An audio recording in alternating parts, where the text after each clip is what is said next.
घर लुटाया, सोना लुटाया, सारा कुछ इन्हां दे खाते च पाया। मन गई तुसीं रहीस आ, बट तुसीं मेरे तो पैसा क्यों खांदे रहे। MLA ਸਾਹਿਬ ਦੀ ਇੱਕ ਰਿਕਾਰਡਿੰਗ ਆਈ ਆ ਜਿਹਦੇ ਵਿੱਚ ਉਹ ਕਹਿ ਰਿਹਾ ਤੁਸੀਂ ਐਵੇਂ ਆਫਰ ਦੇ ਜਿਹਨੂੰ ਮੈਂ ਤੈਨੂੰ ਡੱਕਾ ਨਹੀਂ ਦੇਣਾ, ਤੇ ਫਿਰ ਇਹਨਾਂ ਨੇ ਕਿਹਾ ਮੈਂ ਡਿਫਾਲਟਰ ਹੁੰਦਾ, 70,000 ਦਾ ਚੈੱਕ ਲਾਤਾ, ਤੂੰ ਫਟਾਫਟ ਮੈਨੂੰ 70,000 ਪਾ ਦੇ। ਮਾਮਲੇ ਤੋਂ ਬਾਅਦ ਜਦੋਂ ਤੁਸੀਂ ਸਾਹਮਣੇ ਆਏ, ਮੀਡੀਆ ਦੇ ਵਿੱਚ ਵੀ ਬਿਆਨ ਦਿੱਤੇ, क्या किसी तरह का संपर्क साधन की ਤੁਹਾਡੇ ਨਾਲ भी कोई कोशिश की गई है और ਤੁਸੀਂ ਪੁਲਿਸ ਕੋਲ ਗਏ, ਪੁਲਿਸ ਕੀ ਕਹਿੰਦੀ ਹੈ ਤੁਹਾਨੂੰ, ਕਿਉਂ ਤੁਹਾਡੀ ਸ਼ਿਕਾਇਤ ਤੇ ਕੋਈ ਕਾਰਵਾਈ ਨਹੀਂ ਕਰ ਰਹੀ ਸੀ ਪੁਲਿਸ ਸਾਹਮਣੇ? ਹਾਂਜੀ, ਪੁਲਿਸ ਤਾਂ ਮੈਂ ਪੁਲਿਸ ਕੋਲ ਗਈ ਸੀ, ਬਟ ਉਹਨਾਂ ਨੇ ਇਹਨਾਂ ਨੂੰ ਇਨਫੋਰਮੇਸ਼ਨ ਦਿੱਤੀ ਸੀਗੀ ਵੀ ਤੁਹਾਡੇ ਵਾਈਫ ਆ ਇੱਥੇ ਆਏ ਨੇ, ਇਸ ਕਰਕੇ ਜਿਹੜਾ ਮੇਰਾ ਫੇਥ ਸੀਗਾ ਪੁਲਿਸ ਤੋਂ ਚਲਾ ਗਿਆ ਤੇ ਦੈਟਸ ਵਾਈ ਮੈਂ ਆਪਣੇ ਐਡਵੋਕੇਟ ਸਾਹਿਬ ਕੋਲੇ ਆਈ ਹਾਂ। ਤੇ ਬਾਕੀ ਜਿਹੜੀ ਗੱਲ ਤੁਸੀਂ ਕਹੀ ਸੀ, ਦ ਸੈਕੰਡ ਕੁਐਸਚਨ ਤੁਸੀਂ ਕੀ ਕੀਤਾ ਸੀਗਾ ਕਿ ਉਸ ਤੋਂ ਬਾਅਦ ਕਿਆ ਇਹਨਾਂ ਨੇ ਕਿਸੇ ਤਰ੍ਹਾਂ ਦਾ ਸੰਪਰਕ ਸਾਧਿਆ? ਸੰਪਰਕ ਇਹਨਾਂ ਦੇ ਨਾ ਲਿੰਕਡ ਨੇ, ਜੋ ਇਹਨਾਂ ਦੇ ਏਰੀਏ ਦੇ ਨੇ, ਜੋ ਇਹਨਾਂ ਦੇ ਨਾਲ ਹਮੇਸ਼ਾ ਰਹਿੰਦੇ ਨੇ, ਉਹਨਾਂ ਦਾ ਹੀ ਮੈਨੂੰ ਫੋਨ ਆਇਆ ਸੀ, ਕਹਿੰਦੇ ਤੈਨੂੰ ਘਰ ਲੈ ਦਿੰਦੇ ਆ ਛੋਟਾ ਜਿਹਾ, ਜੇ ਘਰ ਨਹੀਂ ਲੈਣਾ ਤੇ ਜੇ ਬਾਹਰ ਜਾਣਾ ਤੁਸੀਂ ਮਾਵਾਂ ਧੀਆਂ ਨੇ ਤਾਂ ਤੈਨੂੰ ਅਸੀਂ ਖਰਚਾ ਕਰ ਦਿੰਦੇ ਆ। ਉਹ ਵਿੱਚੋਂ ਪਿਛਲੇ ਬੰਦੇ ਆਫਰ ਦੇ ਰਹੇ ਸੀ, ਬਟ ਮੇਰੇ ਕੋਲ ਹੁਣ ਕੱਲ ਪਰਸੋਂ ਹੀ ਮੇਰੇ ਕੋਲ MLA ਸਾਹਿਬ ਦੀ ਇੱਕ ਰਿਕਾਰਡਿੰਗ ਆਈ ਆ ਜਿਹਦੇ ਵਿੱਚ ਉਹ ਕਹਿ ਰਿਹਾ ਤੁਸੀਂ ਐਵੇਂ ਆਫਰ ਦੇ ਜਿਹਨੂੰ ਮੈਂ ਤੈਨੂੰ ਡੱਕਾ ਨਹੀਂ ਦੇਣਾ, ਤੇ ਜਿਹੜਾ ਮੇਰਾ ਟਾਂਗਾ ਸੜਕ ਤੋਂ ਲਾਉਣਾ ਇਹ ਲਾ ਲਵੇ। ਮੀਨਸ ਉਹ ਚੀਜ਼ ਮੈਂ ਤੁਹਾਨੂੰ ਪ੍ਰੂਫ ਕਰੂੰਗੀ। ਤੇ ਫਿਰ ਇਹਨਾਂ ਨੇ ਇੱਕ ਮੇਰੇ ਲਿੰਕਡ ਨੇ ਲੁਧਿਆਣੇ ਤੋਂ, ਉਹਨਾਂ ਨੂੰ ਫੋਨ ਕੀਤਾ ਵੀ ਤੂੰ ਇਹਨੂੰ ਕਿਹਾ, ਫਿਰ ਮੇਰੇ ਘਰੇ ਭਰਾ ਭਰਜਾਈ ਨੂੰ ਫੋਨ ਕੀਤਾ ਵੀ ਇਹਨੂੰ ਕਹਿ ਵੀ ਮੇਰੇ ਨਾਲ ਸੈਟਲਮੈਂਟ ਕਰ ਲਵੇ, ਵੀ ਰੌਲਾ ਨਾ ਪਾਵੇ, ਵੀ ਆਪਾਂ ਚੁੱਪ ਚਪੀਤੇ ਸਾਰਾ ਸਿਸਟਮ ਕਰ ਲਾਂਗੇ। ਮੈਡਮ MLA ਸਾਹਿਬ ਕਹਿੰਦੇ ਉਹਨਾਂ ਨੇ ਤੁਹਾਡੇ ਨਾਲ ਕਿਉਂਕਿ ਰਿਸ਼ਤਾ ਜੋੜਿਆ ਸੀ, ਇਸ ਕਰਕੇ ਵਿਆਹ ਕਰਾਇਆ, ਬੰਦਿਆਂ ਵਾਲੀ ਗੱਲ ਪੁਗਾਈ ਹੈ। ਕਹਿੰਦੇ ਤੁਸੀਂ ਉਹਨਾਂ ਨਾਲ ਵਸਣਾ ਨਹੀਂ ਚਾਹੁੰਦੇ ਸੀ, ਇਸ ਕਰਕੇ ਤੁਸੀਂ 2014 ਤੋਂ ਲੈ ਕੇ ਹੁਣ ਤੱਕ ਉਹਨਾਂ ਦੇ ਖਿਲਾਫ ਸਬੂਤ ਇਕੱਠੇ ਕਰੀ ਗਏ ਔਰ ਆ ਮਾਮਲਾ ਇੱਥੋਂ ਤੱਕ ਲਿਆ ਹੈ। ਦੇਖੋ ਜੀ, ਜਿਹਨੇ ਵਸਣਾ ਨਹੀਂ ਹੁੰਦਾ ਉਹ ਆਪਣਾ ਘਰ ਨਹੀਂ ਉਜਾੜਦਾ ਹੁੰਦਾ, ਠੀਕ ਹੈ ਨਾ। ਮੈਂ ਆਪਣਾ ਘਰ ਲੁਟਾਇਆ, ਸੋਨਾ ਲੁਟਾਇਆ, ਸਾਰਾ ਕੁਝ ਇਹਨਾਂ ਦੇ ਖਾਤੇ 'ਚ ਪਾਇਆ, ਜੋ ਮੇਰੇ ਕੋਲ ਪ੍ਰੂਫ ਹੈਗੇ ਨੇ, ਹੈ ਨਾ। ਇਹ ਕਹਿੰਦੇ ਮੈਂ ਬਹੁਤ ਰਹੀਸ ਹਾਂ, ਮੈਂ ਮੰਨ ਗਈ ਤੁਸੀਂ ਰਹੀਸ ਹੋ, ਮੈਂ ਮੰਨ ਗਈ ਤੁਸੀਂ ਰਹੀਸ ਹਾਂ, ਬਟ ਤੁਸੀਂ ਮੇਰੇ ਤੋਂ ਪੈਸਾ ਕਿਉਂ ਖਾਂਦੇ ਰਹੇ। ਇਹ 14 ਤੋਂ ਲੈ ਕੇ ਹੁਣ ਤੱਕ ਤੁਸੀਂ ਮੇਰੇ ਤੋਂ ਪੈਸਾ ਕਿਉਂ ਖਾਦਾ। ਬਾਕੀ ਤੁਸੀਂ ਇਹਨਾਂ ਦੇ ਜੋ ਚੋਣ ਕਮਿਸ਼ਨ ਦੇ ਵਿੱਚ ਇਹਨਾਂ ਨੇ ਆਪਣੀ ਫਿਲਿੰਗ ਕੀਤੀ ਸੀ ਅਕਾਊਂਟ ਡਿਟੇਲਸ, ਕਿਸੇ 9,000 ਕਿਸੇ 'ਚ 32,000 ਹੋ ਰਹੀ, ਚਲੋ ਮੈਂ ਪਰਸਨਲੀ ਨਹੀਂ ਜਾਣਾ ਚਾਹੁੰਦੀ। ਤੇ ਜਿਹੜੇ ਜਦੋਂ ਤੁਹਾਨੂੰ ਪਤਾ ਲੱਗ ਜਾਵੇ ਵੀ ਤੁਸੀਂ ਆਪਣੇ ਪੱਲਿਓਂ ਸਾਰਾ ਕੁਝ ਖਵਾ ਰਹੇ ਹੋ, ਬਟ ਉਹ ਜਿਹੜਾ ਬੰਦਾ ਉਹਦੇ ਵੱਲੋਂ ਤੁਹਾਨੂੰ ਪ੍ਰੋਪਰ ਰਿਸਪੌਂਸ ਨਹੀਂ ਮਿਲ ਰਿਹਾ ਤੇ ਤੁਹਾਨੂੰ ਝੂਠੇ ਵਾਅਦੇ ਕਰ ਰਿਹਾ, ਕੁਝ ਉਹਦੇ ਰਿਸ਼ਤੇਦਾਰ ਤੁਹਾਨੂੰ ਕਹਿ ਰਹੇ ਆ ਵੀ ਇਹ ਤੈਨੂੰ ਡਿਚ ਕਰੂਗਾ, ਫਿਰ ਵੀ ਆਪਾਂ ਮੌਕਾ ਤਾਂ ਦਿੰਦੇ ਆ ਵੀ ਚਲੋ ਕੋਈ ਗੱਲ ਨਹੀਂ, ਠੀਕ ਹੋ ਜਾਊਗਾ, ਬਟ ਰਾਈਟ ਨਾਓ ਹੁਣ ਵਿਆਹ ਤੋਂ ਵੋਟਾਂ ਤੋਂ ਪਹਿਲਾਂ ਵਿਆਹ ਕਰਕੇ 2 ਜਣੇ ਆਉਣਾ, ਚੋਰੀ ਫੇਰੇ ਕਰਕੇ ਚਲੇ ਜਾਣਾ। ਮੈਂ ਤਾਂ ਆਪਦਾ ਉੱਥੇ ਹੀ ਆਪਣਾ ਖਰਚਾ ਕਰ ਰਹੀ ਹਾਂ, ਜਾਂ ਤਾਂ ਇਹ ਕਹਿਣ ਮੇਰੇ ਅਕਾਊਂਟ 'ਚ ਕੋਈ 1 ਰੁਪਇਆ ਇਹਨਾਂ ਨੇ ਪਵਾਇਆ ਹੋਵੇ, ਕੋਈ ਖਰਚੇ ਦਾ, ਕੋਈ ਨੂਣ ਦਾ, ਕੋਈ ਮਿਰਚ ਦਾ, ਜੋ ਕਹਿ ਰਹੇ ਨਾ। ਇਹਨਾਂ ਨੇ ਇੱਕ ਗੱਲ ਕੀਤੀ ਸੀ ਲੱਖ ਰੁਪਏ ਦੀ, ਮੈਂ ਲੱਖ ਰੁਪਏ ਦਿੰਦਾ, ਸ਼ਾਮ ਨੂੰ ਇੱਦਾਂ ਕਰ ਦਿੰਦੇ, ਤੁਸੀਂ ਕਿਹਾ ਦੋ ਸਬੂਤ, ਲੱਖਾਂ ਤਾਂ ਮੇਰੇ ਅਕਾਊਂਟ 'ਚ ਤੁਹਾਡੇ ਅਕਾਊਂਟ 'ਚ ਜਾ ਰਹੇ ਆ, ਠੀਕ ਹੈ ਨਾ। 22 ਫਰਵਰੀ 2022 ਨੂੰ 4 ਲੱਖ ਰੁਪਏ ਦੇ। ਹਾਂਜੀ, ਤੇ ਫਿਰ ਇਹਨਾਂ ਨੇ ਕਿਹਾ ਮੈਂ ਡਿਫਾਲਟਰ ਹੁੰਦਾ, 70,000 ਦਾ ਚੈੱਕ ਲਾਤਾ, ਤੂੰ ਫਟਾਫਟ ਮੈਨੂੰ 70,000 ਪਾ ਦੇ। ਮੈਂ ਪਾਈਪਾਂ ਲੈਣੀਆਂ 2 ਲੱਖ 2.5 ਲੱਖ ਉਹਦਾ ਪਾ ਦੇ, ਤੂੰ ਮੇਰੇ ਮੁੰਡੇ ਦੇ ਅਕਾਊਂਟ 'ਚ ਪਾ ਦੇ 2.5 ਲੱਖ, ਤੂੰ 2 ਮੇਰੇ 'ਚ ਉਹ 'ਚ ਪਾ ਦੇ, ਮੈਂ ਰਜਿਸਟਰੀ ਕਰਾਉਣੀ। ਉਹ ਸਾਰੇ ਚੀਜ਼ਾਂ ਦਾ ਮੇਰੇ ਕੋਲ ਪ੍ਰੂਫ ਹੈਗਾ, ਮੈਂ ਇੱਥੇ ਵਿਦ ਪ੍ਰੂਫ ਬੈਠੀ ਹੈਗੀ ਹਾਂ। मैम एक चीज़ हो रहा है, कितने ना कितने सवाल जरूर चुक्या है कि तुसी पॉलिटिकल काफ़ी एक्टिव रहते सीगे और पॉलिटिकल क्या गया कि तुसी किसी ना किसी पॉलिटिकल के झांसे से आके और पॉलिटिकल के कहण ते कुछ इस तरीके का काम कर रहे हैं। देखो जी, जे मैं पोलिटिकल एक्टिवेट होऊंगी तो ओबवियसली मेरी मीडिया ਦੇ ਵਿੱਚ ਜਾਂ ਕਿਤੇ ਸੋਸ਼ਲ ਦੇ ਮੇਰੇ ਪਿਕਚਰਾਂ ਪਈਆਂ ਹੋਣਗੀਆਂ, ਕਿਸੇ ਲੀਡਰਾਂ ਦੇ ਨਾਲ ਮੇਰੇ ਪਿਕਚਰਾਂ ਪਈਆਂ ਹੋਣਗੀਆਂ, ਜਾਂ ਮੈਂ ਕੁਝ ਉਹਨਾਂ ਨਾਲ ਕਨਵਰਸੇਸ਼ਨ ਕਰਦੀ ਹੋਊਂਗੀ, ਕੋਈ ਤਾਂ ਸਬੂਤ ਹੋਊਗਾ। पेज चल रहा है, उस नाम के ऊपर काफ़ी कमेंट्स हो रहे हैं, काफ़ी पोस्टर्स हो रहे हैं। हाँ जी, वो मेरा पेज पर्सनल आ, वो मेरा फेसबुक हैगा, वो मेरा हैगा पेज। ਤੇ ਜੇ ਪੋਲੀਟੀਕਲ ਮੇਰੀ ਤੁਸੀਂ ਡਿਟੇਲਾਂ ਕਢਵਾ ਲਓ, ਮੈਂ ਤੁਹਾਨੂੰ ਦੋਨੇ ਨੰਬਰ ਦਿੰਨੀ ਆ, ਤੁਸੀਂ ਦੋਨੇ ਡਿਟੇਲਾਂ। ਉਸ ਤੇ ਪੋਲੀਟੀਕਲ ਤੁਸੀਂ ਕਰ ਰਹੇ ਹੋ ਨਾ, ਕਿਉਂਕਿ ਅਰਵਿੰਦ ਕੇਜਰੀਵਾਲ ਤੇ ਤੁਸੀਂ ਕਰ ਰਹੇ ਹੋ, ਸੰਧਵਾ ਸਾਹਿਬ ਦੇ ਉੱਤੇ ਪੋਸਟ ਪਾਈ ਹੈ, ਹਾਂਜੀ, ਮਤਲਬ ਪਾਰਟੀ ਦੇ ਉੱਪਰ ਸਿੱਧੇ ਤੌਰ ਤੇ ਬਿਲਕੁਲ। ਜਦੋਂ ਪਾਰਟੀ ਤੋਂ ਤੁਸੀਂ 4-5 ਸਾਲ ਤੁਸੀਂ ਕੰਟੈਕਟ ਕਰਨ ਦੀ ਕੋਸ਼ਿਸ਼ ਕਰ ਰਹੇ ਹੋ, ਮੈਂ ਭਗਵੰਤ ਮਾਨ ਦੇ OSD ਸਾਹਿਬ ਨਾਲ ਮੇਰੀ ਗੱਲ ਹੋਈ ਸੀ, ਉਹਨਾਂ ਨੇ ਕੋਈ ਰਿਸਪੌਂਸ ਨਹੀਂ ਦਿੱਤਾ। ਭਗਵੰਤ ਮਾਨ ਜਿਹੜੇ CM ਸਾਹਿਬ ਨੇ, ਉਹਨਾਂ ਨੂੰ ਮੈਂ ਪਰਸਨਲੀ ਆਪਣੇ ਫੋਨ ਤੋਂ ਕੰਟੈਕਟ ਕਰਨ ਦੀ ਕੋਸ਼ਿਸ਼ ਕੀਤੀ, ਉਹਨਾਂ ਨੇ ਮੇਰਾ ਫੋਨ ਹੀ ਨਹੀਂ ਪਿਕ ਕੀਤਾ। ਦੈਟਸ ਵਾਈ ਫਿਰ ਜੇ ਤੁਹਾਨੂੰ ਕੋਈ ਰਿਸਪੌਂਸ ਹੀ ਨਹੀਂ ਮਿਲੂਗਾ ਜਾਂ ਤੁਹਾਨੂੰ ਕੋਈ ਸੱਦੂਗਾ ਹੀ ਨਹੀਂ, ਜੋ ਤੁਹਾਨੂੰ ਇੰਨੀ ਇੰਪੋਰਟੈਂਟ ਤੁਹਾਨੂੰ ਉਹ ਦੱਸ ਰਿਹਾ ਵੀ ਮੇਰੇ ਨਾਲ ਧੱਕਾ ਹੋ ਰਿਹਾ, ਤੁਹਾਡਾ ਹੀ ਮੌਜੂਦਾ ਐਮਐਲਏ ਕਰ ਰਿਹਾ, ਜਦੋਂ ਉਹ ਨਹੀਂ ਰਿਸਪੌਂਸ ਦੇਣਗੇ ਤੁਸੀਂ ਆਪੇ ਦੇਖ ਲਓ, ਫਿਰ ਤੁਸੀਂ ਉਹਦੇ ਸਰ, ਮੈਂ ਇਹਦੇ ਚ add ਕਰ ਸਕਦਾ ਸਰ? ਐਮਐਲਏ ਸਾਹਿਬ ਤੇ ਕਹਿੰਦੇ ਹੋਏ ਨਜ਼ਰ ਆਏ ਨੇ ਕਿ ਮੇਰੀ ਘਰ ਵਾਲੀ ਨੇ ਮੈਨੂੰ ਜਨਤਕ ਤੌਰ ਤੇ ਨੰਗਾ ਕਰਨ ਦਾ ਕੰਮ ਕੀਤਾ। ਉਹ ਕਹਿੰਦੇ ਮੇਰੀ ਜਿਹੜੀ ਵੀਡੀਓ ਵੀ ਵਾਇਰਲ ਹੋਈ ਹੈ ਉਸ ਦੇ ਵਿੱਚ ਵੀ ਕਹਿੰਦੇ ਮੈਂ ਤੁਹਾਡੇ ਨਾਲ ਹੀ ਗੱਲਬਾਤ ਕਰ ਰਿਹਾ ਸੀ, ਜੇ ਕਹਿੰਦੇ ਤੁਸੀਂ ਸਾਬਤ ਕਰ ਦਿਓ ਵੀ ਮੈਂ ਤੁਹਾਡੇ ਨਾਲ ਗੱਲ ਨਹੀਂ ਕਰ ਰਿਹਾ ਸੀ, ਕਹਿੰਦੇ ਮੈਂ ਸਿਆਸਤ ਛੱਡਣ ਦੀ ਤੇ ਦੂਰ ਦੀ ਗੱਲ, ਮੈਂ ਖੁਦ ਨੂੰ ਗੋਲੀ ਤੱਕ ਮਾਰ ਦੂੰਗਾ। ਇਸ ਤਰ੍ਹਾਂ ਦੀ ਚਲੋ ਉਹ ਤਾਂ ਉਹਨਾਂ ਦੇ ਡਾਇਲੌਗ ਨੇ, ਪਤਾ ਨਹੀਂ ਕਿਹੜੀ ਫਿਲਮ ਦੇ, ਮਰਦ ਪਿਕਚਰ ਦੇ ਸ਼ਾਇਦ ਡਾਇਲੌਗ ਨੇ, ਜੋ ਕਹਿ ਰਹੇ ਮੈਂ ਮਰਦ ਪਿਕਚਰ ਦੇ ਹੀ ਡਾਇਲੌਗ ਮਾਰ ਰਹੇ ਨੇ, ਜੋ ਸਵੇਰੇ ਕਹਿੰਦੇ ਆ ਮੈਂ ਮਰਦ ਤੇ ਸ਼ਾਮ ਨੂੰ ਕਹਿ ਦਿੰਦੇ ਮਰਦ ਬਣਨ 'ਚ ਕੋਈ ਫਾਇਦਾ ਨਹੀਂ ਹੈ ਨਾ। ਉਹ ਉਹਨਾਂ ਦੀ ਇਸ ਵਿਸ਼ੇ ਤੇ ਮੈਂ ਜਾਣਾ ਹੀ ਨਹੀਂ ਚਾਹੁੰਦੀ, ਜੋ ਮੇਰੇ ਤੇ ਬਲੇਮ ਕਰਦੇ ਆ, ਤੁਸੀਂ ਸਬੂਤ ਸਿੱਟੋ, ਦਿਨ ਫਿਰ ਮੈਂ ਤੁਹਾਨੂੰ ਮੈਮ ਇਸ 'ਚ ਕਿੰਨੀ ਕਿ ਸੱਚਾਈ ਹੈ? 1 ਕਰੋੜ ਰੁਪਏ ਦਾ ਜਿਹੜਾ ਫਲੈਟ ਬੰਡਲ ਤੁਸੀਂ ਵੀ ਜ਼ਿਕਰ ਕੀਤਾ, ਉਹ ਕਹਿੰਦੇ ਕਿ ਅਸੀਂ ਦੋਨੋਂ ਇਕੱਠੇ ਮਿਲ ਕੇ ਆਪਣੀ ਦੁਨੀਆ ਵਸਾ ਰਹੇ ਸੀਗੇ, ਦੋਨੋਂ ਇਕੱਠੇ ਮਿਲ ਕੇ ਉਸ ਘਰ ਨੂੰ ਸਜਾ ਰਹੇ ਸੀ, ਕੀ ਇਸ ਤੱਕ ਸਹੀ ਹੈ ਕੋਈ? ਦੇਖੋ ਜੀ, ਇਹਨਾਂ ਨੇ ਇਹ ਕਲੇਮ ਕੀਤਾ ਵੀ ਮੈਨੂੰ ਆਲਰੇਡੀ ਘਰ ਲੈ ਕੇ ਦਿੱਤਾ ਹੋਇਆ। ਜੇ ਇਹਨਾਂ ਕੋਲ ਰਜਿਸਟਰੀ ਹੁੰਦੀ ਤੁਹਾਨੂੰ ਇਹ ਸ਼ੋਅ ਕਰਦੇ, ਦੇਖੋ ਜੀ ਆ ਮੈਨੂੰ ਆਹ ਚੀਜ਼ ਲੈ ਕੇ ਦਿੱਤੀ ਜੀ, ਆ ਮੈਨੂੰ ਸੋਨਾ ਲੈ ਕੇ ਦਿੱਤਾ ਜੀ, ਆ ਮੈਨੂੰ ਆਹ ਫਲਾਣਾ ਲੈ ਕੇ ਦਿੱਤਾ, ਧਮਕਾ ਲੈ ਕੇ ਦਿੱਤਾ, ਕੁਛ ਤਾਂ ਤੁਹਾਨੂੰ ਸ਼ੋਅ ਕਰਦੇ ਨਾ। ਉਹ ਫਲੈਟ ਇਹਨਾਂ ਨੇ ਇੱਕ ਨਹੀਂ 2 ਲਏ ਨੇ, ਇੱਕ ਸਵਰਨ ਸਿੰਘ ਧੁੰਨ ਦੇ ਨਾਮ ਤੇ ਉਹ ਹੈ ਇਹਨਾਂ ਦਾ ਹੀ ਆ, ਇੱਕ ਹਾਂਜੀ ਖੇਮਕਰਨ ਤੋਂ ਐਮਐਲਏ ਹਾਂਜੀ, ਤੇ ਇੱਕ ਇਹਨਾਂ ਦੇ ਨਾਮ ਤੇ ਹੀ ਆ, ਉਹ ਹਜੇ ਅੰਡਰ ਚੱਲ ਰਿਹਾ ਵਾ। ਉਹ ਇਹਨਾਂ ਦੀ ਵੀਡੀਓ ਦੇ ਸੌਰੀ ਰਿਕਾਰਡਿੰਗ ਦੇ ਵਿੱਚ ਕਿਹਾ ਕਹਿੰਦੇ ਉਹ ਘਰ ਨਹੀਂ ਮੈਨੂੰ ਦੇਣਾ, ਛੋਟਾ ਕੋਈ 15-20 ਲੱਖ ਜਾਂ ਕੁਝ 10-12 ਲੱਖ ਦਾ ਕਿਤੇ ਮਿਲਦਾ ਉਹ ਮੈਂ ਆਫਰ ਕਰ ਸਕਦਾ, ਪਰ ਉਹ ਘਰ ਨਹੀਂ ਮੈਨੂੰ ਦੇਣਾ। ਉਹ ਮੇਰੇ ਕੋਲ ਇਹਨਾਂ ਦੀ ਰਿਕਾਰਡਿੰਗ ਹੈਗੀ ਆ। ਇੱਕ ਰਿਕਾਰਡਿੰਗ ਤੁਹਾਡੀ ਵੀ ਹੈਗੀ ਜਿਸ 'ਚ ਤੁਸੀਂ 1 ਕਰੋੜ ਰੁਪਏ ਦਾ ਜ਼ਿਕਰ ਕਰ ਰਹੇ ਹੋ, ਇੱਕ ਗੱਡੀ ਦਾ ਜ਼ਿਕਰ ਕਰ ਰਹੇ ਹੋ, ਕੁਝ ਪੈਸੇ ਦਾ ਨਹੀਂ, ਜ਼ਿਕਰ ਕਰ ਰਹੇ ਹੋ। ਗੱਡੀ ਦਾ ਜ਼ਿਕਰ ਇਦਾਂ ਦਾ ਜ਼ਿਕਰ ਨਹੀਂ। ਜਦੋਂ ਇਹਨਾਂ ਦਾ ਨਾ ਇੱਕ ਭਣੋਈਆ, ਇੱਕ ਇਹਨਾਂ ਦੇ ਮਾਮੇ ਦਾ ਲੜਕਾ, ਇੱਕ ਇਹਨਾਂ ਦਾ ਜਮਾਈ, ਇੱਕ 2-3 ਫਰੈਂਡਸ ਵਗੈਰਾ ਸੀ, ਉਹ ਮੇਰੇ ਕੋਲ ਆਏ ਸੀਗੇ ਇਹ ਮੇਰੇ ਫੋਟੋ ਅਪਲੋਡ ਕਰਨ ਤੋਂ ਪਹਿਲਾਂ। ਇਹ ਚੀਜ਼ ਤਾਂ ਉਹ ਮੈਨੂੰ ਕਹਿੰਦੇ ਸੀ ਵੀ ਤੂੰ ਲਿਖਾ ਪੜ੍ਹੀ ਕਰ ਲਾ।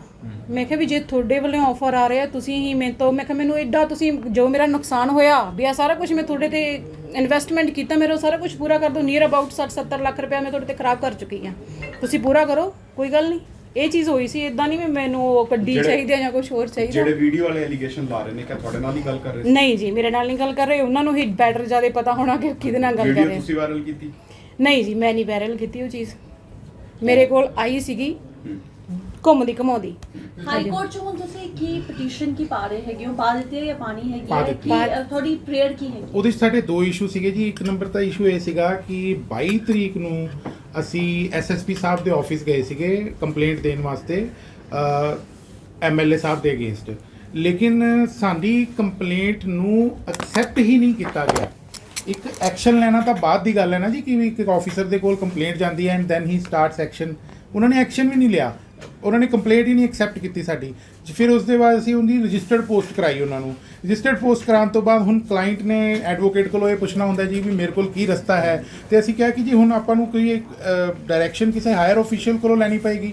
ਫਿਰ ਅਸੀਂ ਡੀਜੀਪੀ ਸਾਹਿਬ ਨੂੰ ਵੀ ਦਰਖਾਸਤ ਦਿੱਤੀ, ਸੀਐਮ ਆਫਿਸ ਵੀ ਦਰਖਾਸਤ ਦਿੱਤੀ, ਬਟ ਸਾਨੂੰ ਕੋਈ ਹਾਲੇ ਤਾਈਂ ਆਨਸਰ ਨਹੀਂ ਮਿਲਿਆ। ਇਹਦਾ ਜਵਾਬ ਸੋਨੀ ਸਾਹਿਬ ਹੀ ਦੇ ਸਕਦੇ ਆ ਕਿ ਇੱਕ ਜਦੋਂ ਕੋਈ ਰੇਪ ਵਿਕਟਿਮ ਕੰਪਲੇਂਟ ਦਿੰਦਾ ਹੈ ਤੇ ਪੰਜਾਬ ਸਰਕਾਰ ਨੇ ਕੀ ਮੋਡਸ ਆਪਰੈਂਡੀ ਬਣਾਈ ਹੈ, ਕੀ ਪ੍ਰੋਸੀਜਰ ਅਡਾਪਟ ਕੀਤਾ ਹੈ ਕਿ ਉਸ ਕੰਪਲੇਂਟ ਨੂੰ ਕਿਵੇਂ ਐਂਟਰਟੇਨ ਕੀਤਾ ਜਾਏਗਾ।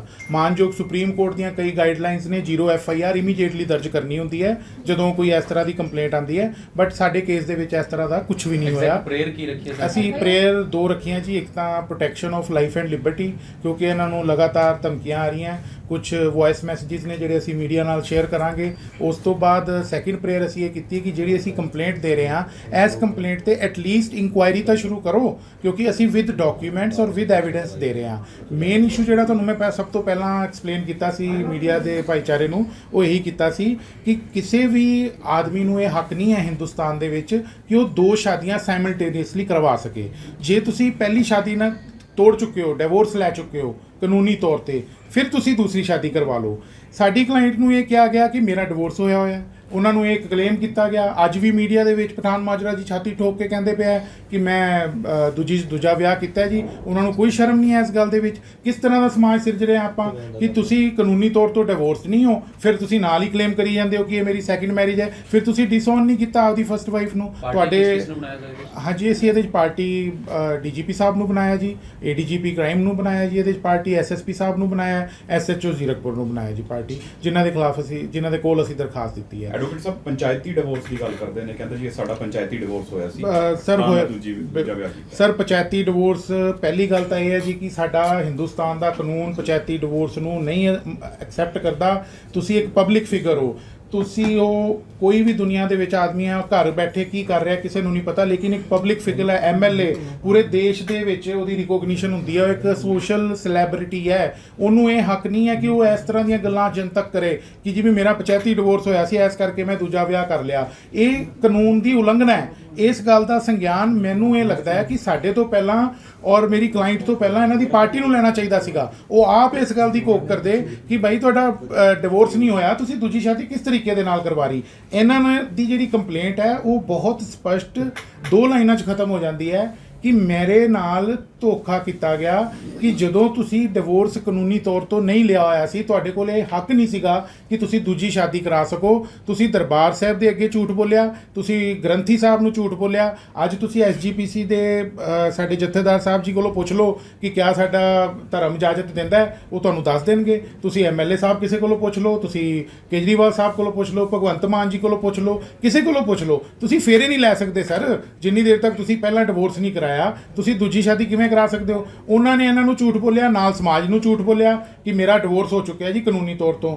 ਅੱਜ ਤੁਸੀਂ ਬੜੀ ਇੱਕ ਅਸਮਾਜਿਕ ਗੱਲ ਕਰਦੇ ਪਏ ਹੋ, ਅਨਸਿਵਿਲਾਈਜ਼ਡ ਗੱਲ ਕਰਦੇ ਪਏ ਹੋ ਕਿ ਇਹ ਮੇਰੀ ਪਤਨੀ ਹੈ ਜੀ। ਕਿਸ ਤਰ੍ਹਾਂ ਤਰੀਕੇ ਦੇ ਨਾਲ ਤੁਸੀਂ ਜਾਂ ਤਾਂ ਤੁਸੀਂ ਪਹਿਲੀ ਪਤਨੀ ਨੂੰ ਆਪਦੀ ਪਤਨੀ ਕਹਿ ਸਕਦੇ ਹੋ ਜਾਂ ਤੁਸੀਂ ਦੂਜੀ ਪਤਨੀ ਨੂੰ ਕਹਿ ਸਕਦੇ ਹੋ। ਡਿਵੋਰਸ ਤੁਸੀਂ ਲਿਆ ਨਹੀਂ। ਤੁਹਾਨੂੰ ਕਿੰਨੇ ਟਾਈਮ ਬਾਅਦ ਇਹ ਪਤਾ ਚੱਲਾ ਕਿ ਡਿਵੋਰਸ ਦੇ ਕਾਗਜ਼ ਤੁਸੀਂ ਜਦੋਂ ਮੰਗੇ ਹੋਣੇ ਉਹਨਾਂ ਨੇ ਸ਼ੋਅ ਨਹੀਂ ਕੀਤੇ? 1 ਫਰਵਰੀ 1 ਫਰਵਰੀ ਨੂੰ ਮੈਨੂੰ ਮਤਲਬ ਪਤਾ ਲੱਗਿਆ। ਗੁੱਡ ਫੇਥ ਐਕਚੁਅਲੀ ਨਾ ਸੀ, ਸਾਰਾ ਕੁਝ ਚੱਲ ਰਿਹਾ ਗੁੱਡ ਫੇਥ ਤੇ ਹੀ ਚੱਲ ਰਿਹਾ ਸੀ। ਮੈਨੂੰ ਇਹਨਾਂ ਤੇ ਯਕੀਨ ਸੀ ਵੀ ਨਹੀਂ ਇਹ ਮੇਰੇ ਨਾਲ ਧੋਖਾ ਨਹੀਂ ਕਰਨਗੇ। ਬਟ ਜਦੋਂ ਇਲੈਕਸ਼ਨ ਕਮਿਸ਼ਨ ਦੇ ਵਿੱਚ ਮੈਂ ਕਢਵਾਏ ਸੀਗੇ ਕਾਗਜ਼, ਤਾਂ ਉਹਨਾਂ ਵਿੱਚ ਇਹਨਾਂ ਨੇ ਸਪਾਊਸ ਆਪਣੀ ਵਾਈਫ ਨੂੰ ਪਾਇਆ ਹੋਇਆ ਸੀਗਾ।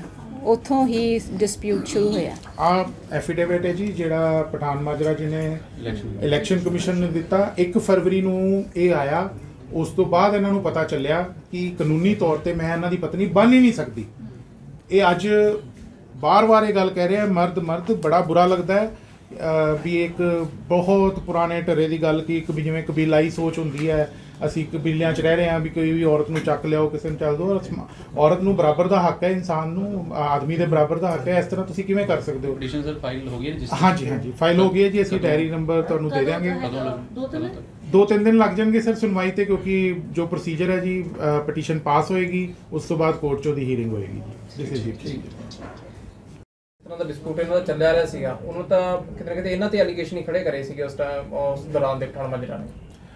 ਸਰ ਸਾਹਮਣੇ ਇਸ ਤਰ੍ਹਾਂ ਹੈ ਕਿ ਜਿਹੜੀ ਇਹ ਪਟੀਸ਼ਨ ਸਾਨੂੰ ਹਾਈ ਕੋਰਟ 'ਚ ਫਾਈਲ ਕਰਨੀ ਪਈ ਹੈ, ਇਹਦੀ ਵਜ੍ਹਾ ਇਹ ਰਹੀ ਕਿ ਵੀ ਅਸੀਂ ਸਭ ਤੋਂ ਪਹਿਲਾਂ ਇਹ ਕੰਪਲੇਂਟ ਲੈ ਕੇ SSP ਸਾਹਿਬ ਮੋਹਾਲੀ ਕੋਲ ਗਏ ਸੀਗੇ ਜੀ, ਸੋਨੀ ਸਾਹਿਬ ਕੋਲ। ਸਾਡੇ ਵਾਸਤੇ ਬੜੀ ਸਟ੍ਰੇਂਜ ਗੱਲ ਸੀਗੀ ਕਿ SSP ਸਾਹਿਬ ਨੇ ਉਹ ਸਟਾਫ ਨੇ ਕੰਪਲੇਂਟ ਲੈਣ ਤੋਂ ਇਨਕਾਰ ਕਰਤਾ, ਜਿਹਦੇ ਕਰਕੇ ਫਿਰ ਅਸੀਂ CM ਆਫਿਸ ਦੇ ਵਿੱਚ ਇੱਕ ਕੰਪਲੇਂਟ ਦੀ ਕਾਪੀ ਜਮ੍ਹਾਂ ਕਰਾਈ। ਇੱਕ ਅਸੀਂ ਫਿਰ DGP ਸਾਹਿਬ ਨੂੰ ਦਿੱਤੀ ਕਾਪੀ, ਪਰ ਸਾਨੂੰ ਮਿਲਿਆ ਕੋਈ ਵੀ ਅਫਸਰ ਨਹੀਂ। ਇਸ ਕਰਕੇ ਸਾਨੂੰ ਹਾਈ ਕੋਰਟ ਦਾ ਰੁਖ ਕਰਨਾ ਪਿਆ। ਅੱਜ ਅਸੀਂ ਆਪਦੀ ਰਿਟ ਪਟੀਸ਼ਨ ਜਿਹੜੀ ਹੈ ਉਹ ਹਾਈ ਕੋਰਟ 'ਚ ਦਾਖਲ ਕਰਤੀ ਹੈ। ਔਰ ਮੇਨ ਜਿਹੜਾ ਇਸ਼ੂ ਇਹ ਹੈ ਕਿ ਇਹਦੇ ਵਿੱਚ ਜੋ MLA ਸਨੌਰ ਨੇ ਪਠਾਨ ਮਾਜਰਾ ਜੀ, ਇਹਨਾਂ ਨੇ ਇਹ ਮੀਡੀਆ ਇੰਟਰਵਿਊਜ਼ ਦੇ ਵਿੱਚ ਕਈ ਵਾਰ ਐਡਮਿਟ ਕੀਤਾ ਹੈ ਤੇ ਮੇਰੀ ਕਲਾਇੰਟ ਨੂੰ ਇਹ ਗੱਲ ਕਹੀ ਸੀਗੀ ਕਿ ਵੀ ਮੈਂ ਇੱਕ ਡਿਵੋਰਸ ਸ਼ੁਦਾ ਵਿਅਕਤੀ ਹਾਂ ਤੇ ਮੈਂ ਤੁਹਾਡੇ ਨਾਲ ਸ਼ਾਦੀ ਕਰਾਉਣਾ ਚਾਹੁੰਦਾ। ਉਹਨਾਂ ਦੀ ਗੱਲ ਤੇ ਵਿਸ਼ਵਾਸ ਕਰਕੇ ਮੇਰੀ ਕਲਾਇੰਟ ਨੇ 2021 ਦੇ ਵਿੱਚ ਉਹਨਾਂ ਦੇ ਨਾਲ ਸ਼ਾਦੀ ਕਰ ਲਈ, ਜਿਹੜੀ ਕਿ ਗੁਰਦੁਆਰਾ ਸਾਹਿਬ ਦੇ ਵਿੱਚ ਹੋਈ, ਜਿਹਦਾ ਡਾਕੂਮੈਂਟ ਸਾਡੇ ਕੋਲ ਅਵੇਲੇਬਲ ਹੈ। ਉਹਦੇ ਵਿੱਚ ਕਿਤੇ ਵੀ ਇਹਨਾਂ ਨੇ ਇਹ ਸਾਨੂੰ ਨਹੀਂ ਦੱਸਿਆ ਕਿ ਇਹਨਾਂ ਦਾ ਤਲਾਕ ਨਹੀਂ ਹੋਇਆ। ਮੇਰੀ ਕਲਾਇੰਟ ਦਾ ਜਿਹੜਾ ਇਹਨਾਂ ਦੇ ਨਾਲ ਰਿਲੇਸ਼ਨ ਡਿਵੈਲਪ ਹੋਇਆ, ਜਿਹੜਾ ਫਿਜ਼ੀਕਲੀ ਇਹਨਾਂ ਦੇ ਨਾਲ ਉਹ ਰਿਲੇਸ਼ਨ ਬਣਾਏ ਉਹਨਾਂ ਨੇ, ਉਹ ਇਹ ਝਾਂਸਾ ਦੇ ਕੇ ਬਣਾਏ ਕਿ ਮੈਂ ਇੱਕ ਤਲਾਕਸ਼ੁਦਾ ਵਿਅਕਤੀ ਹਾਂ ਤੇ ਮੈਂ ਤੁਹਾਡੇ ਨਾਲ ਕਾਨੂੰਨੀ ਤੌਰ ਤੇ ਸ਼ਾਦੀ ਕਰਾਵਾਂਗਾ। ਉਸ ਗੱਲ ਨੂੰ ਹੀ ਪੂਰਾ ਕਰਨ ਵਾਸਤੇ ਇਹਨਾਂ ਨੇ 14/8/2021 ਨੂੰ ਗੁਰਦੁਆਰਾ ਸਾਹਿਬ ਦੇ ਵਿੱਚ ਸ੍ਰੀ ਗੁਰੂ ਗ੍ਰੰਥ ਸਾਹਿਬ ਜੀ ਦੀ ਹਾਜ਼ਰੀ ਦੇ ਵਿੱਚ ਆਨੰਦ ਕਾਰਜ ਕਰਾਏ। ਹੁਣ ਉਹ ਆਨੰਦ ਕਾਰਜ ਹੋ ਜਾਂਦੇ ਜੀ। ਉਸ ਤੋਂ ਬਾਅਦ 1 ਫਰਵਰੀ 2022 ਨੂੰ ਪੰਜਾਬ ਇਲੈਕਸ਼ਨ ਕਮਿਸ਼ਨ ਦੇ ਵਿੱਚ ਐਫੀਡੇਵਿਟ ਫਾਈਲ ਹੁੰਦਾ ਹੈ ਪਠਾਨ ਮਾਜਰਾ ਜੀ ਦਾ, ਜਿਹਦੇ ਵਿੱਚ ਉਹ ਆਪਦੀ ਪਤਨੀ ਦਾ ਨਾਮ ਸਿਮਰਨਜੀਤ ਕੌਰ ਦਿੰਦੇ ਹੈ। ਉੱਥੋਂ ਦੀ ਹੀ ਇਹ ਡਿਸਪਿਊਟ ਸ਼ੁਰੂ ਹੁੰਦਾ ਹੈ। ਉਦੋਂ ਹੀ ਮੇਰੀ ਕਲਾਇੰਟ ਨੂੰ ਇਹ ਪਤਾ ਚੱਲਦਾ ਹੈ ਕਿ ਇਹ ਆਦਮੀ ਤਲਾਕਸ਼ੁਦਾ ਨਹੀਂ ਹੈ, ਮੈਨੂੰ ਝੂਠ ਬੋਲ ਰਿਹਾ ਸੀਗਾ, ਤੇ ਜਿਹੜਾ ਮੈਨੂੰ ਇਹਨੇ 7-8 ਸਾਲ ਤੋਂ ਮੇਰੇ ਨਾਲ ਜਿਹੜਾ ਸਰੀਰਕ ਸ਼ੋਸ਼ਣ ਕਰ ਰਿਹਾ ਸੀਗਾ, ਇਹਨਾਂ ਦੀਆਂ ਕੁਝ ਪ੍ਰਾਪਰਟੀਆਂ ਸੀ ਜਿਹੜੀਆਂ ਇਹਨਾਂ ਨੇ ਸੇਲ ਕੀਤੀਆਂ, ਉਹਦਾ 골ਡ ਸੇਲ ਕੀਤਾ ਸੀ, ਉਹ ਸਾਰਾ ਪੈਸਾ ਅਰਾਊਂਡ 20-22 ਲੱਖ ਰੁਪਏ ਦੇ ਕਰੀਬ ਜਿਹੜਾ ਸੀਗਾ, ਉਹ ਸਾਰਾ ਦਾ ਸਾਰਾ ਜਿਹੜਾ ਸੀਗਾ ਪਠਾਨ ਮਾਜਰਾ ਦੇ ਅਕਾਊਂਟਾਂ ਦੇ ਵਿੱਚ ਜਾ ਰਿਹਾ ਸੀਗਾ। ਇਹ ਸਾਰਾ ਕੁਝ ਹੋ ਰਿਹਾ ਸੀਗਾ ਇਸ ਉਮੀਦ ਦੇ ਵਿੱਚ ਹੋ ਰਿਹਾ ਸੀ ਕਿ ਵੀ ਮੈਂ ਸ਼ਾਦੀशुदा ਹਾਂ ਉਸ ਬੰਦੇ ਦੇ ਨਾਲ, ਤੇ ਇਹ ਬੰਦਾ ਮੇਰੇ ਨਾਲ ਜਿਹੜਾ ਹੈਗਾ ਸ਼ਾਦੀ ਕਰਾਏਗਾ ਤੇ ਮੈਨੂੰ ਐਜ਼ ਪਤਨੀ ਦੇ ਸਟੇਟਸ ਦੇ ਤੌਰ ਤੇ ਰੱਖੇਗਾ।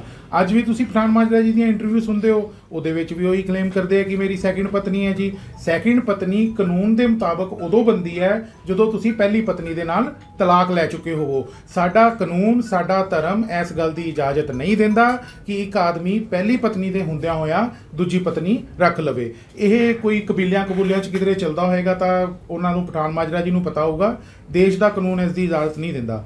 ਇਹਦੇ ਵਿੱਚ ਇੱਕ ਇੰਪੋਰਟੈਂਟ ਪੁਆਇੰਟ ਇਹ ਵੀ ਹੈ ਸਰ ਕਿ ਫਰਵਰੀ ਦੇ ਵਿੱਚ ਜਦੋਂ ਇਹਨਾਂ ਦੀ ਨਿਗਾਹ ਦੇ ਵਿੱਚ ਆਇਆ, ਇਹ ਉਸੇ ਟਾਈਮ ਇਸ ਚੀਜ਼ ਨੂੰ ਥਾਣੇ ਕਚਹਿਰੀ ਲੈ ਕੇ ਜਾ ਸਕਦੇ ਸੀਗੇ, ਲੇਕਿਨ ਉਸ ਟਾਈਮ ਤੇ ਪੰਜਾਬ ਦਾ ਇਲੈਕਸ਼ਨ ਭਖਿਆ ਹੋਇਆ ਸੀਗਾ।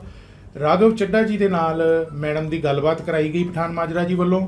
ਉਹਨਾਂ ਨੇ ਇਹਨਾਂ ਨੂੰ ਭਰੋਸਾ ਦਿੱਤਾ ਇਸ ਗੱਲ ਦਾ ਕਿ ਮੈਡਮ ਹਾਲੇ ਤੁਸੀਂ ਜੇ ਇਹ ਪੁਆਇੰਟ ਚੱਕ ਕੇ ਕੰਪਲੇਂਟ ਕਰਦੇ ਹੋ ਤੇ ਵਿਰੋਧੀ ਪਾਰਟੀਆਂ ਨੂੰ ਮੁੱਦਾ ਮਿਲ ਜੂਗਾ ਸਾਡੀ ਪਾਰਟੀ ਦੇ ਅਗੇਂਸਟ। ਇਹਨਾਂ ਦੀ ਕੋਈ ਰਾਜਨੀਤਿਕ ਮਨਸ਼ਾ ਨਹੀਂ ਸੀਗੀ, ਕਿਸੇ ਤਰ੍ਹਾਂ ਦਾ ਇਹ ਕੋਈ ਬਲੈਕਮੇਲ ਨਹੀਂ ਕਰਨਾ ਚਾਹੁੰਦੇ ਸੀਗੇ, ਕੋਈ ਨਜਾਇਜ਼ ਫਾਇਦਾ ਨਹੀਂ ਚੱਕਣਾ ਚਾਹੁੰਦੇ ਸੀ। ਉਹਨਾਂ ਗੱਲਾਂ ਨੂੰ ਧਿਆਨ 'ਚ ਰੱਖਦੇ ਹੋਏ ਇੱਕ ਵਾਰੀ ਚੁੱਪ ਕਰ ਗਏ, ਕਿਉਂਕਿ ਚੱਡਾ ਜੀ ਨੇ ਇਹ ਕਿਹਾ ਕਿ ਅਸੀਂ ਤੁਹਾਨੂੰ ਤੁਹਾਡਾ ਇੱਕ ਸ਼ਾਦੀशुदा ਮਹਿਲਾ ਦਾ ਜਿਹੜਾ ਸਟੇਟਸ ਹੈ ਉਹ ਦਵਾਵਾਂਗੇ। ਔਰਤਾਂ ਦੇ ਪ੍ਰਤੀ ਸਾਡੀ ਬੜੀ ਇੱਜ਼ਤ ਹੈ। ਮਾਫੀ ਮੰਗੀ ਗਈ ਇਹਨਾਂ ਦੇ ਕੋਲੋਂ ਦੀ ਕਿ ਸਾਨੂੰ ਮਾਫ ਕਰੋ ਕਿ ਸਾਡੇ ਇੱਕ ਬੰਦੇ ਨੇ, ਲੀਡਰ ਨੇ ਇਸ ਤਰ੍ਹਾਂ ਦਾ ਕੰਮ ਕੀਤਾ, ਜਿਹਦੇ ਕਰਕੇ ਇਹਨਾਂ ਨੇ ਉਸ ਟਾਈਮ ਤੇ ਇਹ ਇਸ਼ੂ ਨੂੰ ਰੇਜ਼ ਨਹੀਂ ਕੀਤਾ। ਲੇਕਿਨ ਹੁਣ ਪਠਾਨ ਮਾਜਰਾ ਜੀ ਨੇ ਬਿਲਕੁਲ ਹੀ ਜਵਾਬ ਦੇ ਦਿੱਤਾ ਤੇ ਇਹਨਾਂ ਨੂੰ ਇਹਨਾਂ ਦਾ ਪਤਨੀ ਦਾ ਹੱਕ ਨਹੀਂ ਦਿੱਤਾ, ਜਿਹਦੇ ਕਰਕੇ ਅਸੀਂ ਸ਼ਾਦੀ ਦਾ ਝਾਂਸਾ ਦੇ ਕੇ ਇੱਕ ਔਰਤ ਦੇ ਸਰੀਰਕ ਸ਼ੋਸ਼ਣ ਦੇ ਸੰਬੰਧਿਤ ਅਸੀਂ ਕੰਪਲੇਂਟ ਜਿਹੜੀ ਹੈ ਉਹ ਐਸਐਸਪੀ ਸਾਹਿਬ ਨੂੰ ਵੀ ਦੇਤੀ ਹੈ, ਤੇ ਉਹਦੇ ਨਾਲ ਹੀ ਅਸੀਂ ਹਾਈ ਕੋਰਟ ਦਾ ਰੁਖ ਕੀਤਾ ਹੈ ਕਿ ਮਾਨਯੋਗ ਹਾਈ ਕੋਰਟ ਵੱਲੋਂ ਅਸੀਂ ਡਾਇਰੈਕਸ਼ਨ ਮੰਗਦੇ ਹਾਂ ਕਿ ਕਾਰਵਾਈ ਕੀਤੀ ਜਾਵੇ, ਕਿਉਂਕਿ ਇੱਕ ਪਬਲਿਕ ਫਿਗਰ ਵੱਲੋਂ ਇਸ ਤਰ੍ਹਾਂ ਦਾ ਕੰਮ ਕਰਨਾ ਸਮਾਜ 'ਚ ਬਹੁਤ ਗਲਤ ਸੰਦੇਸ਼ ਦਿੰਦਾ ਹੈ। ਅਸੀਂ ਇਨਸਾਫ ਦੀ ਉਮੀਦ ਕਰਦੇ ਹਾਂ ਜੀ। ਇਹ ਸਾਡਾ ਬਰੀਫ ਪੁਆਇੰਟ ਹੈ।